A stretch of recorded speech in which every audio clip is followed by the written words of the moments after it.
तुमचं मोठं नाव आणि आता फिल्म लाईनमध्ये आपण उतरायचं, फिल्म प्रोड्यूस करायची, हे कसं काय ठरलं आणि अशा पद्धतीचा सिनेमा लोकांपर्यंत आणायचा?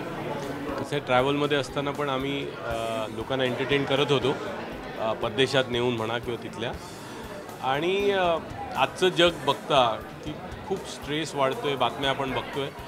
आणि मला असं वाटतं चित्रपट हा सगळ्यात जास्त एंटरटेन करणारा आणि लोकांचा तणाव थोड्या प्रमाणात का होईना कमी करणारा. आणि म्हणून ज्यावेळेला दुसरं कुठचं फील्ड आपण निवडावं असं वाटलं त्यावेळेला मी चित्रपटाकडे वळालो. मराठी चित्रपट आज अतिशय खूप दर्जेदार चित्रपट आहेत आणि खूप चांगल्या प्रकारे आज मराठी चित्रपटांना यशही आपण बघितलं, लोक थिएटरकडे वळत आहेत. आणि म्हणून असं वाटलं की आपणही एक चांगल्या प्रकारचा एक प्रयत्न करावा. हा प्रयत्न आम्ही केलेला आहे. आता 29 मेला संपूर्ण महाराष्ट्रात तो प्रदर्शित होतो आहे. मला खात्री आहे की लोकांना नक्कीच आवडेल. नक्कीच प्राईम टाईमसाठी एवढं सगळं आता चाललेलं आहे. तुमच्या फिल्मचंही नाव प्राईम टाईम आहे, त्यामुळे ऑलरेडी प्राईम टाईम तुम्ही घेतला आहे तो. मला असं वाटतं की हे जे काही झालं आहे प्राईम टाईम हे खूप आधी नाव होतं.